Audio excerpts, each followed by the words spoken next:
Good evening, dear viewers. Tonight, our story returns to a quiet farm, once a sanctuary of love, now trembling under the shadow of a storm at its gates.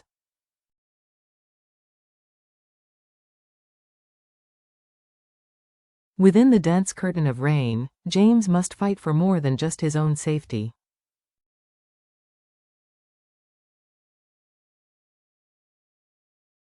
He is fighting for truth, for survival, and above all, for the woman who vanished to protect him.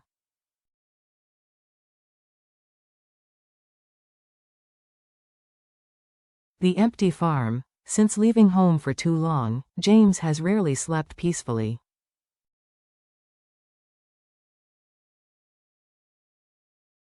The farm, once alive with the clinking of pots, the rush of water from a tap, the crow of roosters at dawn, now feels hollow.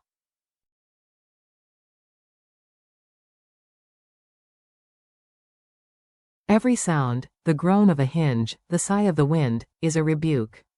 Everywhere he looks, he sees her, in the ribbon tied to a fig tree, in the cracked porcelain cup by the sink, in the careful bundles of herbs left hanging to dry.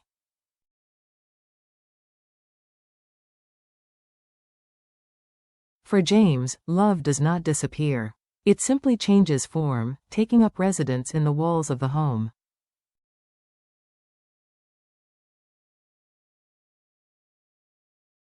The first clue. By chance, he discovers a clue. Hidden inside her old farm ledger is a torn page scribbled with the name of a town innkeeper and a number.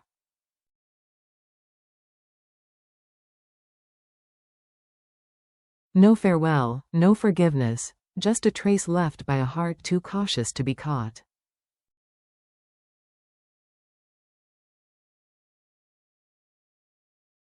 James folds the scrap, slips it into his wallet, locks the farmhouse door, and leaves a note on the fridge in case she returns. "I'm looking for you."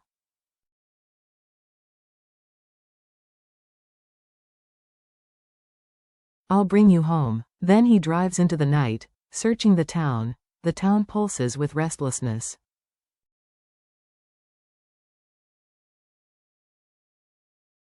Mopeds hum, neon flickers, rain gathers in the swollen air. James questions bus stations, ticket sellers, late-night food carts.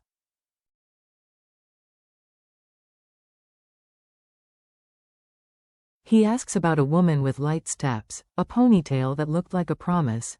A street vendor remembers someone clutching a bag too tightly.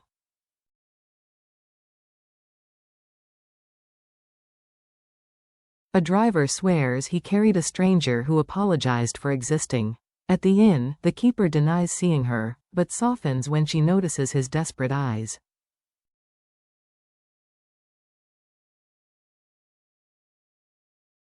As she calls someone in the back, James senses movement in the alley, a blur of shadow before the rain begins in earnest.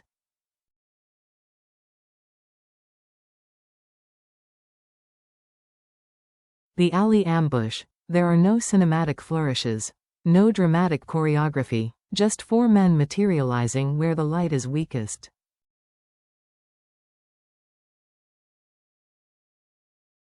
Their hands rest in pockets that seem to hold teeth. "Go home." "Stop looking for her," one says, voice flat as a weather report.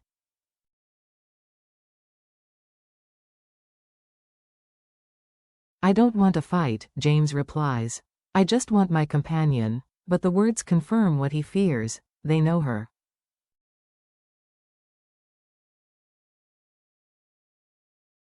They know her paths, her fears. Chaos follows.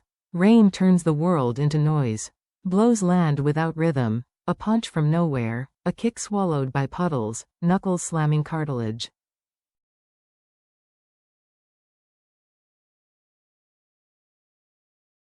They aren't trying to kill him. They want him broken enough to obey.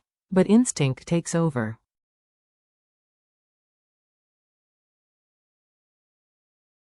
His body remembers the hymn of survival. He fights back, clumsy but relentless, the light that saves.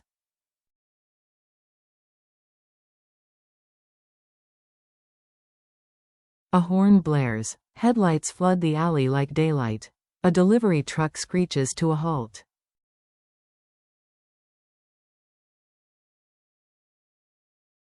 The men recoil, vanish into the rain. The driver shouts, half savior, half exasperated worker.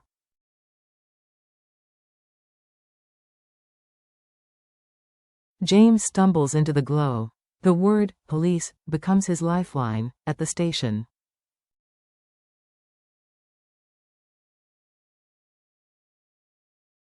The precinct is small, tired, reeking of wet rubber. James explains what he saw and what he didn't, voice shaking as he signs papers with trembling hands.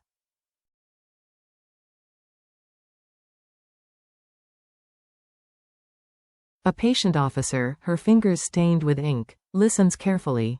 They told me to stop searching, James insists.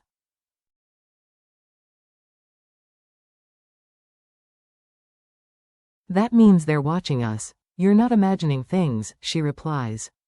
But the law moves only as far as evidence allows.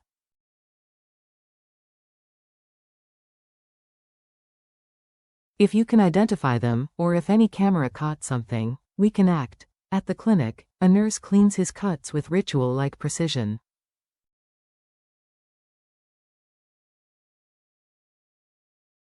Pain, he realizes, never feels small when faced alone. The boy and the red mark. At a corner shop, James buys a burner phone.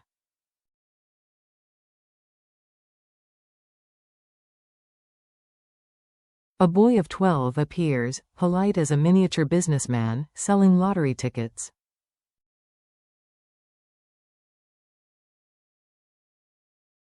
I saw a truck circling your farm 2 nights ago, the boy says. Slow, like checking the numbers.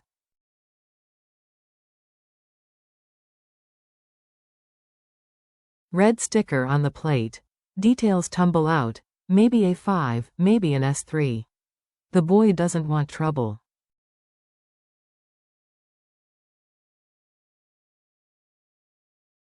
James assures him, you've already helped. Dusty cameras, blurred frames. Back at the station, James and the officer review dashcam footage.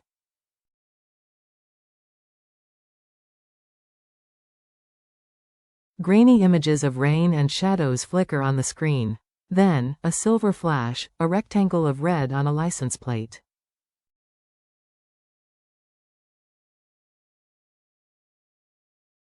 Something. Enough. They expand the search to pawn shops, water stations, traffic lights, neighbors' fences.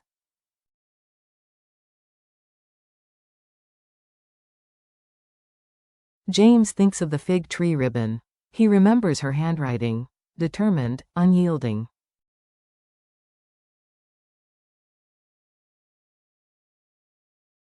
Memory in an envelope. Back at the farm, bruised and exhausted, James finds an envelope in a drawer.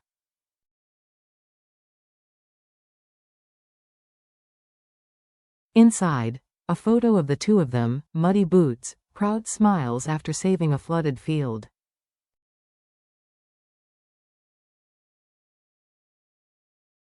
On the back, her handwriting, if we can save the rice, we can save anything. He presses the picture to his chest, whispering into the emptiness, I'll find you.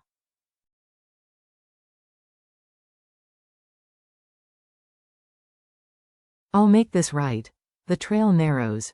The boy returns with new intel. A water tower nearby has security cameras.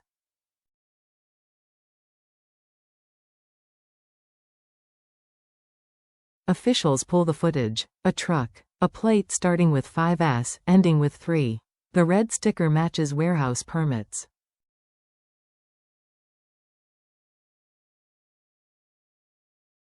The circle tightens. Meanwhile, she sits in a cramped room, phone off but battery full, haunted by the men's words. If you love him, leave him.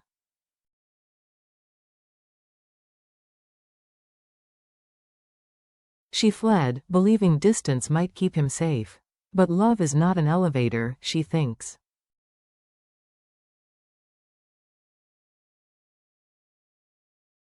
It's a road. She stepped aside, hoping the sky would stop falling. It didn't, the red plastic shard.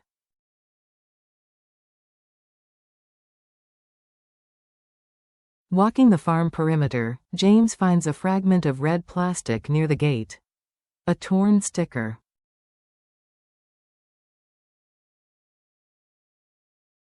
He bags it like evidence, hope disguised as discipline. The officer calls. The vehicle search has begun.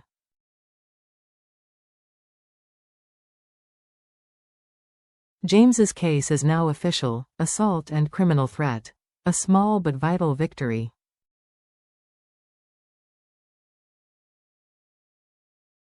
Bruises and stars. Back home, James brews tea in the cracked cup. Cracks do not destroy usefulness, he reminds himself.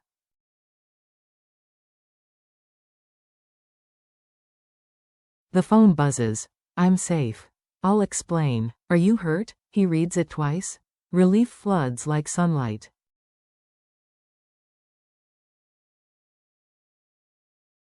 His reply is steady. I'm okay. I reported to police. They're investigating. Tell me where you are, or I'll come.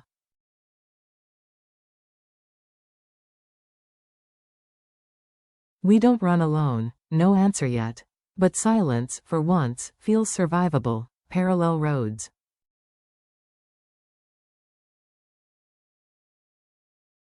The night stretches on, indifferent. But somewhere between the farm that refuses surrender and a small rented room where a woman steals her courage, a line has formed.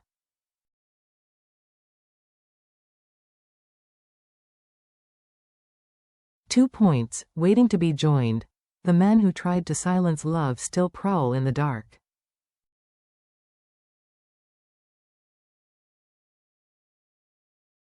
The law moves slowly, grinding toward justice. And James has found a new truth.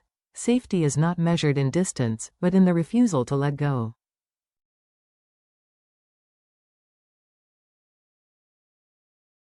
The next chapter will reveal what the red mark means, whether the truck can unmask its driver, and how far the shadows are willing to go to separate two people.